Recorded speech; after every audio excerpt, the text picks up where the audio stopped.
ఆశ్చర్య కార్యములను వివరించుదురు. నేను యుక్త కాలమును కనిపెట్టుచున్నాను, నేనే న్యాయమును బట్టి తీర్పు తీర్చుచున్నాను. భూమియు దాని నివాసులందరూ లయమగునప్పుడు నేనే దాని స్తంభములను నిలుపుదును. అహంకారుల ఎండకుడని అహంకారులకు నేను ఆజ్ఞయించుచున్నాను. కొమ్ము ఎత్తుకుడి, ఎత్తుగా కొమ్ము ఎత్తకుడి. పొరుగు పుట్టిన ఆయన స్థుతిని ప్రచురము చేయుదును. యాకోబు దేవుని నేను నిత్యము కీర్తించెదను. భక్తిహీనుల కొమ్ములన్నిటిని నేను విరగగొట్టెదను, నీతిమంతుల కొమ్ములు హెచ్చింపబడును.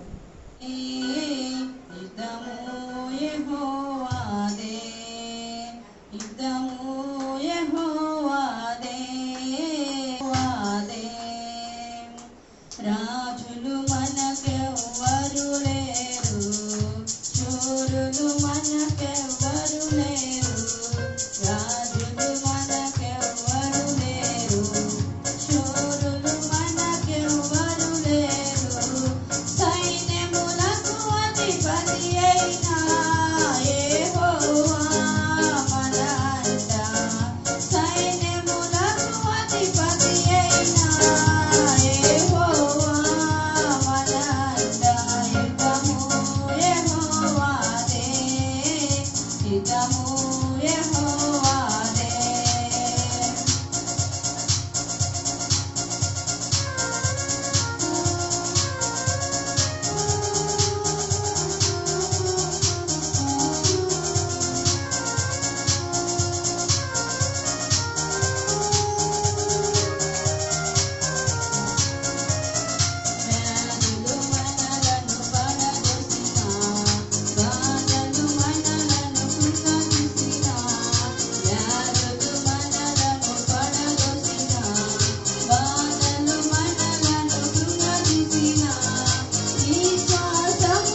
నీ రుణం తీరదు ఏనాటికి.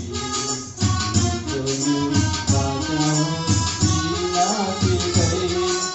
నీ రుణం తీరదు ఏనాటికి. ఆచి పరిశుద్ధుడా స్తుతి నైవేద్యము నీకు అర్పించి కీర్తింతును.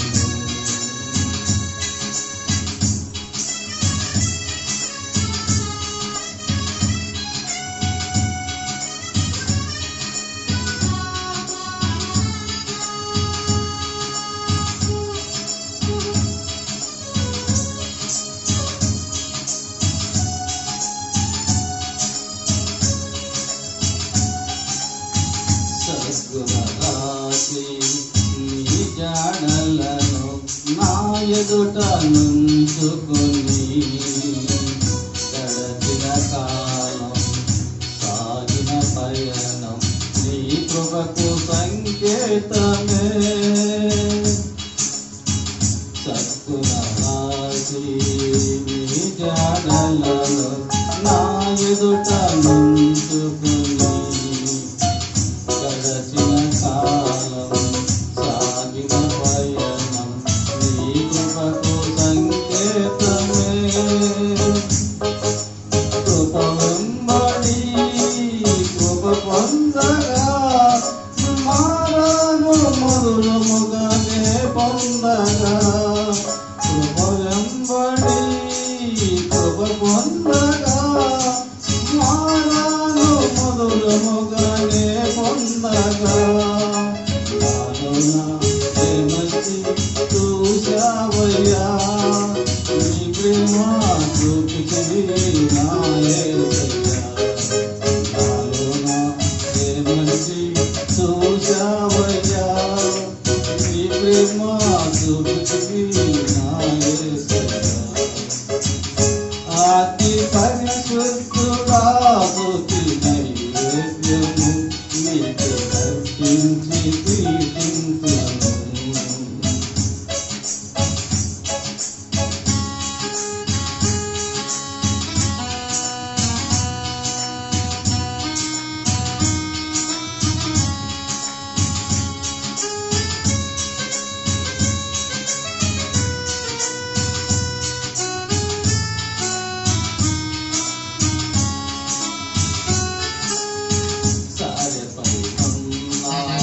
పాత్రగా నన్ను చేజారిపోనివ్వక.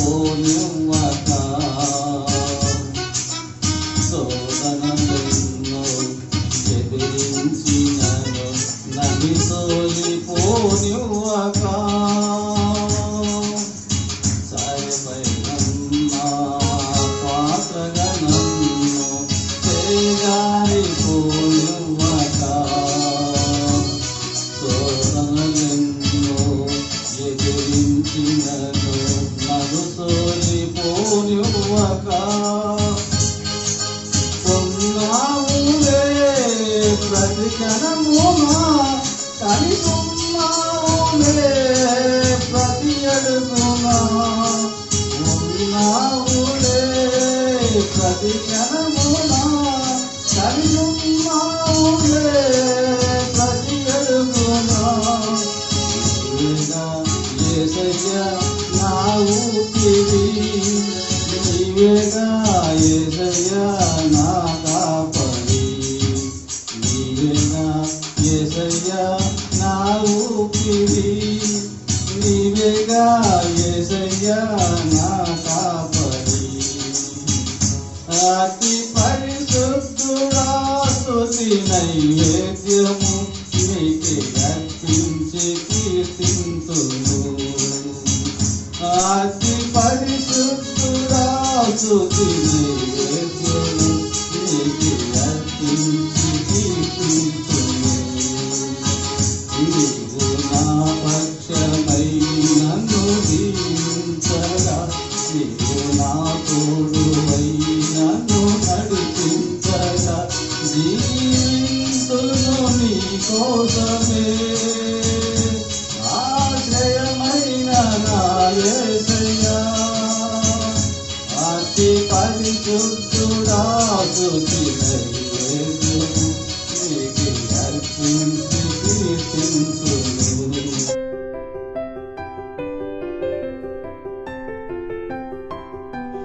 ఏ కష్టంతో వచ్చారు నాయన, ఏ బాధ యెహోవా ఆలకించును. కీర్తనలు 34:17. Praise the Lord.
మరి మనము చదవబడినటువంటి వాక్య జ్ఞానంలో చూస్తే అక్కడ యేసు వారిని చూచి ఇది మనుష్యులకు అసాధ్యమే కానీ దేవునికి అసాధ్యము కాదు, దేవునికి సమస్తమును సాధ్యమే అనేను. అదే మనం లూకాసు వార్తలో కూడా మనం గమనిస్తే 18వ అధ్యాయం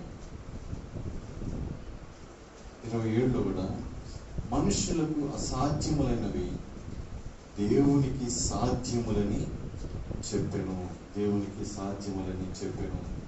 ప్రియమైన దేవుని సంగమా, మనం అనుకుంటాం మనకున్నటువంటి ప్రతి సమస్యలు మనకు ఇది జరగదేమో, ఇది ఇంతేనేమో, నా బ్రతుకు ఇంతేనేమో, నేను ఎవరికి ఉపయోగపడలేమో.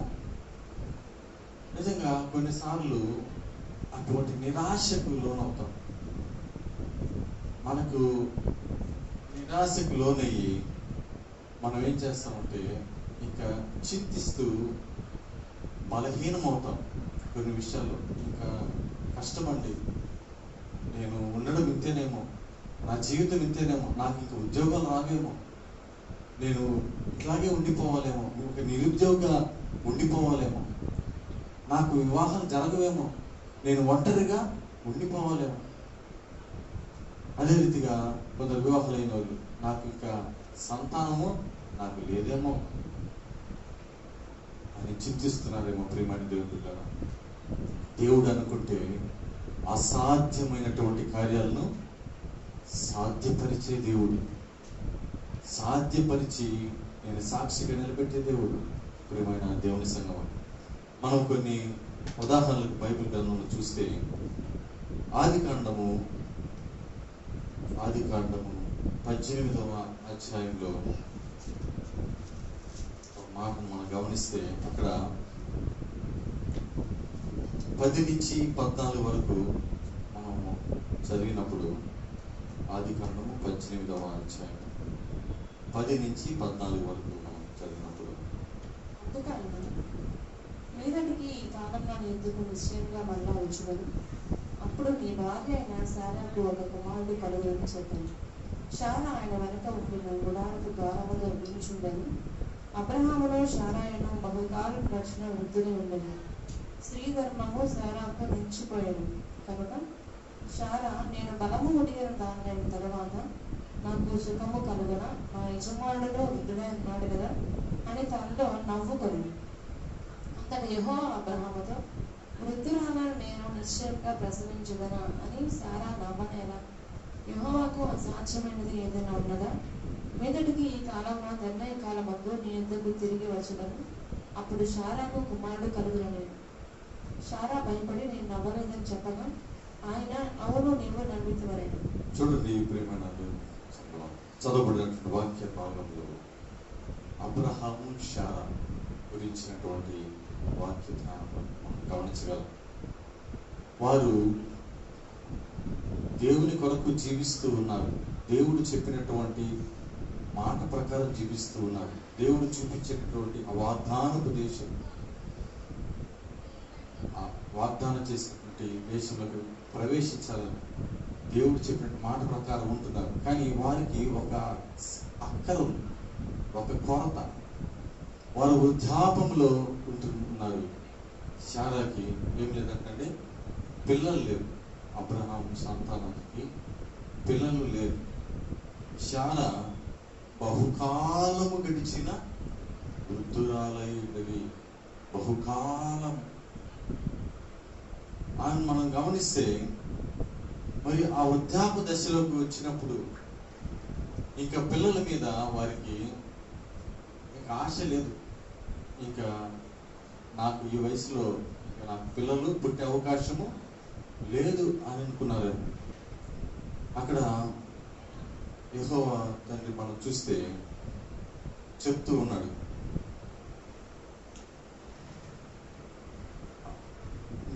మీదటికి ఈ కాలమున నీ యొద్దకు నిశ్చయముగా మరలా వచ్చేదను. అప్పుడు నీ భార్య అయిన శారాకు ఒక కుమారుడు కలుగునని చెప్పెను. చూడండి, దేవుడు వాగ్దానం ఇస్తున్నాడు. వృద్ధాపంలో ఉంటున్నావు, నీకు ఇంకా పిల్లలు లేరని చింతిస్తున్నావేమో, బాధపడుతున్నావేమో. నువ్వు చింతపడాల్సినటువంటి అవసరము లేదు, బాధపడాల్సిన అవసరము లేదు, దిగులు చెందాల్సినటువంటి అవసరము లేదు. ఎందుకంటే అసాధ్యమైనటువంటి కార్యాలను సాధ్యపరిచేవాడు నేను. ఎందుకు చింత? ఏ విషయం బట్టి మీకు చింత? మనకున్నటువంటి అనేక చిన్నదానికి కూడా చింతపడిపోతాం, బాధపడిపోతాం. ఒంటరిగా కూర్చొని ఆలోచించుకుంటూ బీపీలు, షుగర్లు. నాకు ఈ మధ్య తెలిసింది, కొలెస్ట్రాల్ కూడా ఆలోచనల వల్ల కూడా కొలెస్ట్రాల్ పెరుగుతుందంట. అంటే మన బాడీలో ఉన్నటువంటి అవయవాలన్నీ దేని మీద ఆధారపడ్డాయి? మనం ఆలోచించే విధానాన్ని బట్టి. మనం ఏదో అనుకుంటాం, ఈయన సన్నగా ఉన్నాడు, ఈయన కొలెస్ట్రాల్ ఏందప్ప అని అనుకుంటాం కదా. మామూలుగా లావుగా ఉన్న వాళ్ళకి ఫ్యాట్, కొలెస్ట్రాల్ ఉంటుంది. సన్నగా ఉండే వాళ్ళకి కూడా కొలెస్ట్రాల్ ఉందంటే దాన్ని బట్టి మనకు ఏమర్థం అవుతుంది? ఆరోగ్యం అనేది మన ఆలోచన విధానాన్ని బట్టి మనము దీని గురించి చింతిస్తూ ఆలోచిస్తూ ఉంటే మనకు ఆటోమేటిక్గా మనలో ఉన్నటువంటి అవయవాల్లో షుగర్ లెవెల్స్, బీపీ, కొలెస్ట్రాల్, ఇంకా రకరకాలు మెదడుకు సంబంధించినటువంటి వ్యాధులు. కాబట్టి దేవుని బిడ్డలుగా ఉంటున్నటువంటి మనము, క్రీస్తుని అనుసరిస్తూ జీవిస్తున్నటువంటి మనము, విశ్వాసులుగా ఈ లోకంలో మన పరుగును ముందుకు కొనసాగిస్తున్న మనము దేని గురించి బాధపడాల్సినటువంటి అవసరము లేదు. నాకు ఇది జరగలేదే, నా కుటుంబంలో ఇది జరగలేదు, నేను ఇంతేనా, నా జీవితం ఇంతేనా, నా కుటుంబము ఆ సమస్య నుంచి బయటపడలేమా, నా వ్యక్తిగత జీవితంలో ఉన్నటువంటి సమస్య నుంచి బయటపడలేమా అనేక రకాలుగా అనుకోవచ్చు. కానీ ప్రియమైన దేవుని సంగమా, ఆమె అక్కడ చూస్తే వృద్ధాపంలో ఉంటున్నటువంటి శారా బహుకాలము గడిచినటువంటి వృద్ధురాలై ఉంది. మరి శారా చెప్తుంది 12వ వచనం, నేను బలము ఉడిగిన దాననైన తరువాత నాకు సుఖము కలుగునా? ఎలా సాధ్యం ఇది? నాకు ఇంకా బిడ్డను కనే ఆ శక్తి కూడా లేదే, నాకు ఆ బలం లేదే, నేను ఎలా సాధ్యం అని చెప్తున్నప్పుడు 14వ వచనం ఏమంటాడు? యెహోవాకు అసాధ్యమైనది ఏదైనా ఉన్నదా? నీకెందుకు, నువ్వెందుకు అలా మాట్లాడుతున్నావు? నాకు అసాధ్యమైనది ఏదైనా ఉందా? నేను అనుకుంటే చేయలేనా? నాకు సమస్తము సాధ్యం. కాబట్టి చూడండి, మన జీవితాల్లో కూడా మనకు అనుకుంటున్నటువంటి ఆ గోల్ని రీచ్ అవ్వలేకపోతున్నామేమో, ఒక సమస్యను అధిగమించలేకపోతున్నామేమో. ఉద్యోగంలో నీకు వస్తున్నటువంటి అనేక భారభరితమైనటువంటి ఆ పనులు, అబ్బా ఇవి నేను చేయలేకపోతున్నానేమో అనుకుంటున్నారేమో. కానీ నేను నీ పట్ల గొప్ప కార్యం చేసి నీకు ప్రతి భారాన్ని ఆయన ఏం చేస్తాడు? సులువుగా చేస్తాడు. నీకున్నటువంటి ప్రతి అవసరతను ఆయన తీర్చే దేవుడు. నువ్వు చింతపడాల్సినటువంటి అవసరము లేదని ఇక్కడ చెప్తూ ఉన్నాడు. మరి అదే ఆదికాండము 21వ అధ్యాయంలో 1-3 చూస్తే 3 వచనాలు, యెహోవా తాను చెప్పిన ప్రకారం, అంటే ఆయన మాట ఇచ్చి తప్పే దేవుడు కాదు. ఆయన మాట ఇచ్చాడంటే ఖచ్చితంగా నెరవేర్చే దేవుడు. నువ్వేం లేదు ప్రభువా, నువ్వు ఇస్తానన్నావు, చూద్దాంలే, కానీ చూస్తావులే, నువ్వేమిస్తావో ఏం చేస్తావు సరేలే అని మనలో ఏమొస్తుంది? నిరాశ చెందుతాం, అల్పవిశ్వాసం చేస్తుంది, అపనమ్మకంతో ఏదో చేశాను, ప్రార్థన అయితే చేశా, నాకైతే డౌటే, ఎందుకంటే ఇది ఎంత జరుగుతుంది, ఇది ఎలా సాధ్యము? తర్వాత అక్కడ చూస్తే యెహోవా తాను చెప్పిన ప్రకారము శారాను దర్శించెను. యెహోవా తానిచ్చిన మాట చెప్పున శారాను గూర్చి చేశాను. ఎట్లనగా దేవుడు అబ్రహాంతో చెప్పిన నిర్ణయ కాలంలో శారా గర్భవతి అయి అతని ముసలితనమందు అతనికి కుమారుని కనెను. దేవుని నామ స్తోత్రం కలుగును గాక. ముసలితనం ఏం పొందుకున్నారు? కుమారుని పొందుకున్నారు. కుమారులు ఎక్కువ ఇచ్చు స్వాస్థ్యం, కుమారుని పొందుకున్నారు. వృద్ధాప్యం. కాబట్టి చూస్తే మనము మనుషులకు ఇది అసాధ్యమేమో, కానీ మన దేవునికి సమస్తము సాధ్యపరిచే దేవుడు. అదే రీతిగా మనము ఇంకొక వ్యక్తిని మనం గమనిస్తే యెషయా గ్రంథము 38వ అధ్యాయము 1 నుంచి మనం చూస్తే,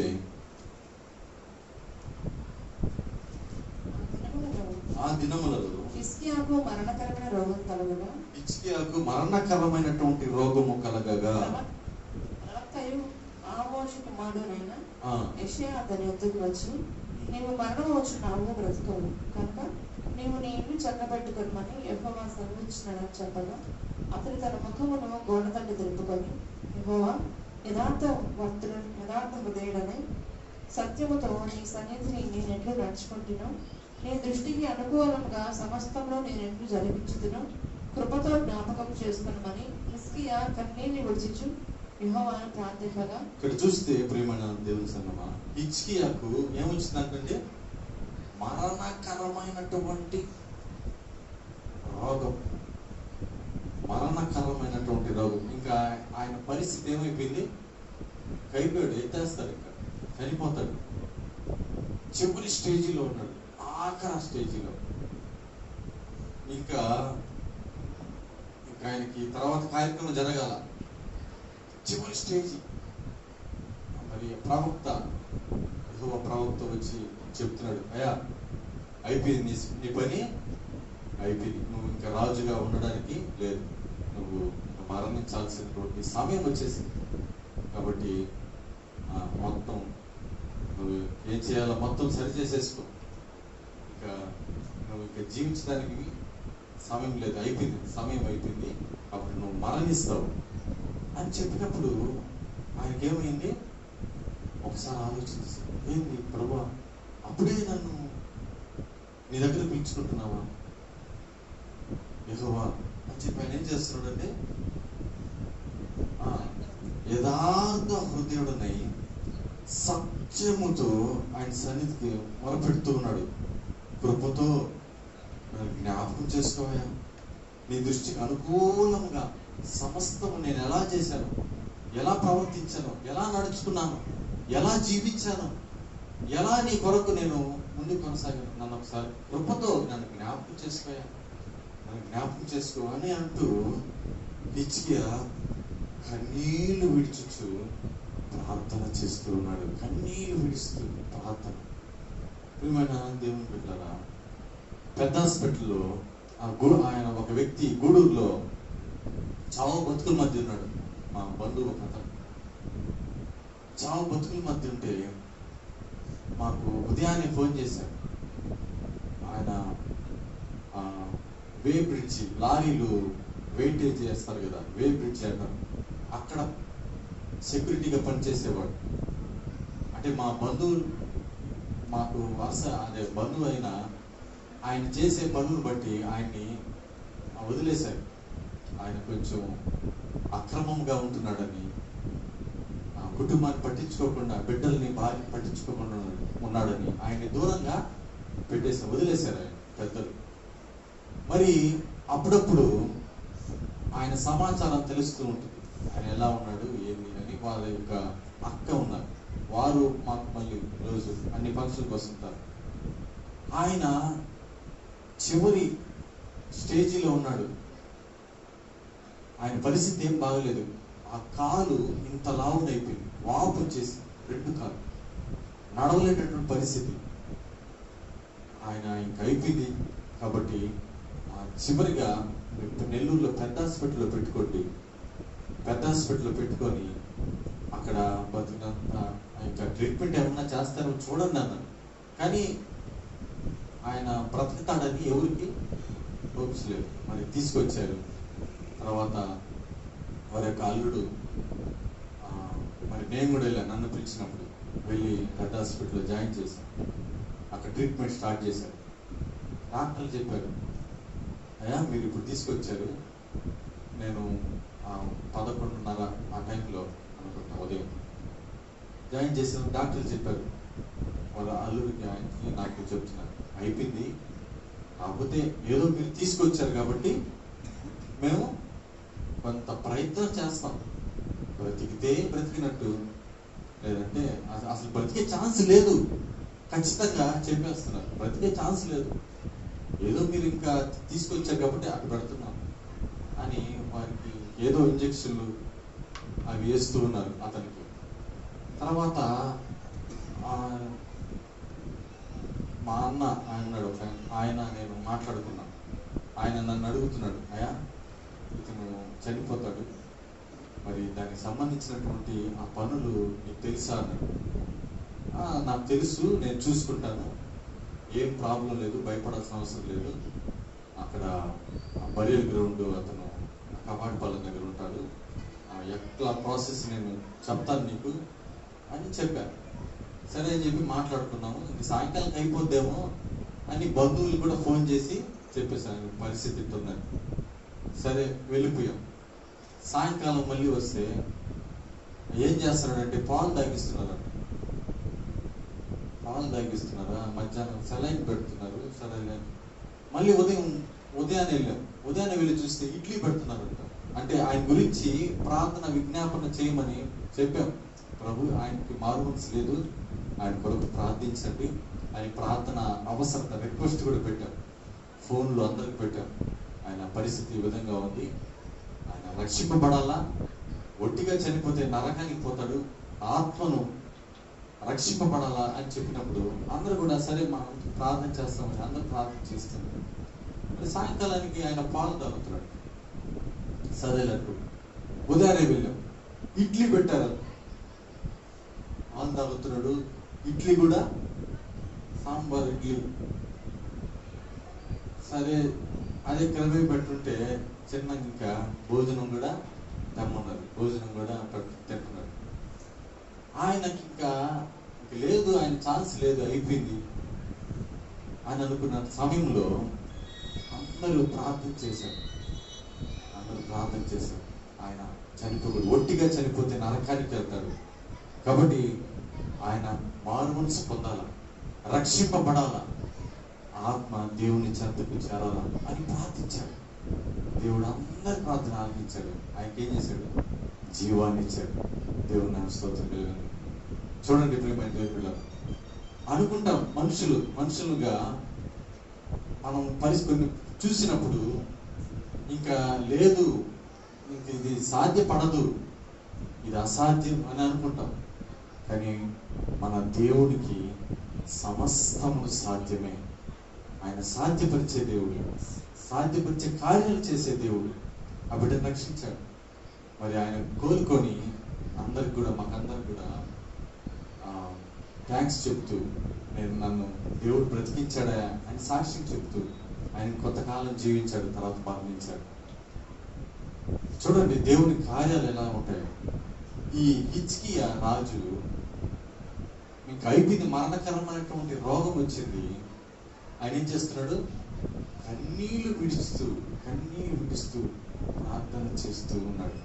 తర్వాత దేవుడు ఏం చేశాడు? ఆయన ప్రార్థన ఆలకించి 15 సంవత్సరాలు ఏం చేశాడు? ఆయుష్ పొడిగించాడు. ఎంత గొప్ప విషయం చూడండి. 15 సంవత్సరాల ఆయుష్ని పొడిగించాడు. ప్రియమైన దేవుని బిడ్డలారా, మాకు ఒక వ్యక్తిని, ఆయన కూడా మేము చూస్తే ఆయనకి అనారోగ్యంతో సడన్ గా ఆయనకి బాడీలో ఉన్నటువంటి సోడియం అయితే ఇంకేదో పరిస్థితి చేయలేకపోయింది, బొలినెల్లో జాయిన్ చేశారు. మరి మేమందరం ప్రార్థిస్తూ ఉన్నాం. ఇంకా డాక్టర్లు చెప్పేశారు ఆయన ఐసీయూలో కూడా ఉండాల్సిన వ్యక్తిని స్పెషల్ రూమ్లోనే ట్రీట్మెంట్ చేస్తూ ఒక ఆత్మీయ సోదరుడు ఉన్నాడు, వారి ద్వారా ట్రీట్మెంట్ చేపిస్తూ ఉన్నారు. మరి మేము ఆయన కొరకు ప్రార్థిస్తుంటే ఆయన మా అందరి కొరకు ప్రార్థించేది. మా అందరి కొరకు ఈయనేంది మరి ప్రార్థిస్తుంటే ఈయన ఏం చేస్తారు, ఏది నక్కులు ఏది అంటే, నేను మీ అందరి కొరకు ప్రార్థిస్తున్నాను ఆయన, మీరందరూ నా కొరకు ప్రార్థిస్తున్నారు కదా, నేను మీ అందరి కొరకు ప్రార్థిస్తున్నాను అని చెప్పినప్పుడు అసలుకి ఆ రాత్రి గడిచింది.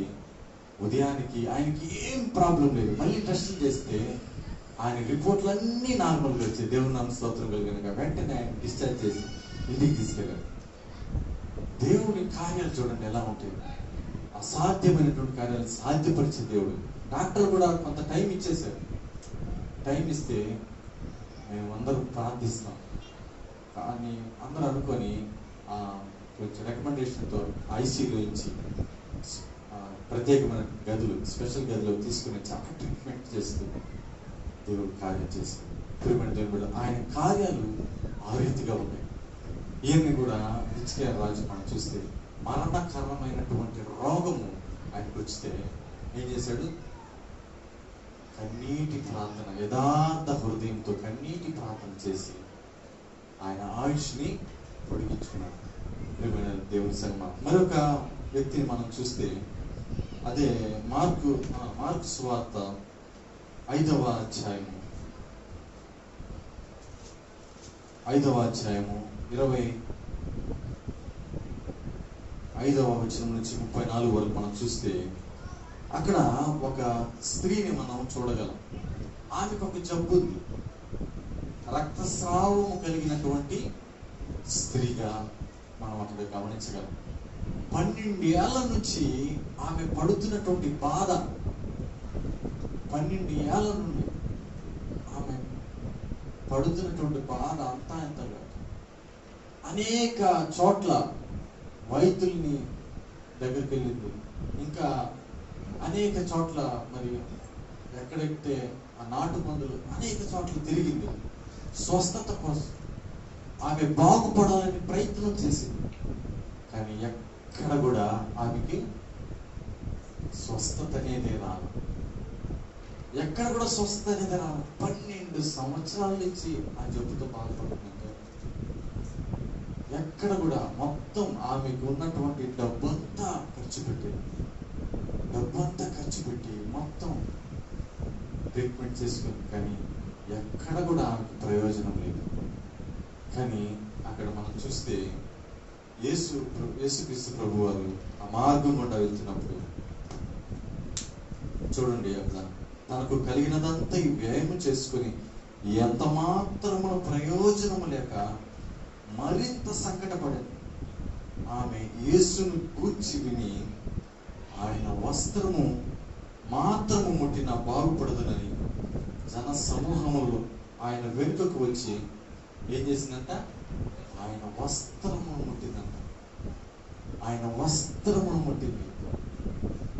ఆయన వస్త్రమును ముట్టంగానే ఆమెకి ఏమైంది?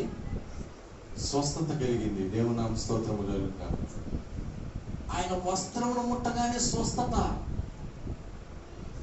ఎన్నో ఏళ్ళుగా, ఎన్నో సంవత్సరాలు, 12 సంవత్సరాలు ఆమె ఆ వ్యాధితో బాధపడుతూ బలహీనంగా అవుతూ ఆమె ఎక్కడెక్కడో తిరిగి అనేక దగ్గరలా చూపించుకున్నా కానీ నయం కాని జబ్బు.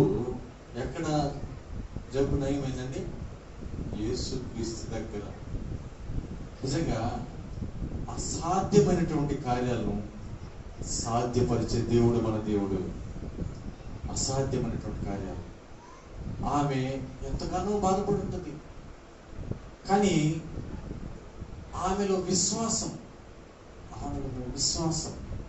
ఆమెను ఏం చేసింది? బాగుపడేటట్టు చేసింది. ప్రియమైన దేవుని సంగమా, మనం గమనిస్తే మనుషులకు అసాధ్యమైనటువంటి కార్యాలను దేవుడు సాధ్యపరిచే దేవుడిగా ఉంటున్నాడు. ముసలితనంలో ఉంటున్నటువంటి అబ్రాహాము, శారాకు దేవుడు ఇచ్చినటువంటి మాటను బట్టి, వారికి ఇచ్చిన వాగ్దానాన్ని బట్టి వారు ఏం పొందుకున్నారు? వృద్ధాపంలో గర్భాన్ని పొందుకున్నారు, ఒక కుమారుని పొందుకున్నారు. మరి ఎందువల్ల పొందుకోగలిగారంటే విధేయత. ఆయన మాటకు విధేయత కలిగినటువంటి వారుగా ఉంటున్నారు కనుక వారు ఏం చేశారు? దేవుని యొద్ద నుండి ఆ బహుమానాన్ని పొందుకున్నారు. అదే రీతిగా రెండవదిగా చూస్తే అక్కడ మరణకరమైనటువంటి ఆ రోగం నుంచి ఆయన స్వస్థత పొందాడంటే, ఆయన ఆయుష్ పొడిగించబడ్డాడంటే అక్కడ ఏం జరిగింది? ఆయన కన్నీటి ప్రార్థన, యథార్థ హృదయంతో ఏం చేశాడు? కన్నీటి ప్రార్థన చేశాడు. కాబట్టి దేవుడు ఆ కన్నీటి ప్రార్థనను ఆలకించి ఆయనకి ఆయుష్ని పొడిగించినట్టుగా మనం చూడగలిగాం. అదే రీతిగా మూడవ సన్నివేశం మనం చూస్తే వైద్యులు బాగు చేయనటువంటి ఆ జబ్బుని దేవుడు ఏం చేశాడు? బాగు చేశాడు, స్వస్థపరిచాడు. మరి ఆమె విశ్వాసము ద్వారా ఆ కార్యాన్ని పొందుకున్నది. విశ్వాసము ద్వారా. కాబట్టి మన జీవితాల్లో కూడా మరి కొన్ని అసాధ్యమైనటువంటి కార్యాలు జరగడం లేదని వాటిని మనం నిరాశ చెందుతూ, బాధపడుతూ, దిగులు చెందుతూ, నీరసించిపోయి, పక్క చిక్కిపోయి అనేకమైన రోగాలు తెచ్చుకొని కదా, అనేక మంది హాస్పిటల్ పాలయ్యి రకరకాలుగా మనం ఏం చేస్తాం? దిగులు చెందుతాం, ఇంకా అసాధ్యం ఇది అని. కానీ మనము దేవుని పట్ల విధేయత కలిగి కన్నీటి ప్రార్థన చేస్తూ విశ్వాసముతో దేవుని అడిగినప్పుడు మన జీవితాల్లో కూడా అసాధ్యమైనటువంటి కార్యాలను సాధ్యపరిచే దేవుడు మన దేవుడు.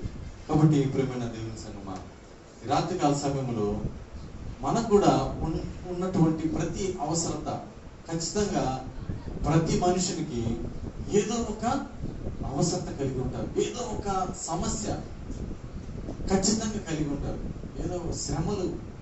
వాటి నుంచి ఎలా బయటపడాలి, అప్పుల బాధ నుంచి ఎలా బయటపడాలి, మా బిడ్డలకు వివాహాలు జరగడం లేదే, మా బిడ్డలకు వివాహాలు జరగాలంటే ఏం చేయాలి, ఎందుకు ఆలస్యం అవుతుంది, చింతిస్తున్నారేమో.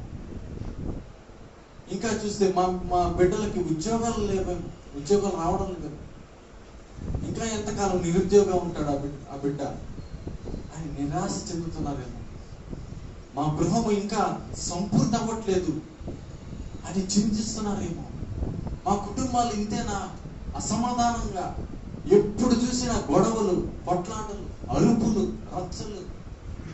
మా కుటుంబంలో ఇంతేనా, నా కుటుంబంలో సమాధానం అనేది ఉండదా, సంతోషం ఉండదా, ఐక్యత ఉండదా అని నువ్వు కూడా అసాధ్యం, ఈ కార్యాలు నా పట్ల, నా కుటుంబం పట్ల జరగడం అసాధ్యం అనుకుంటున్నావేమో. మన దేవునికి సమస్తమును సాధ్యపరిచే దేవుడిగా ఉంటున్నాడు. దేవుడు ఈ మాటలు దీవించి ఆశీర్వదించుగాక.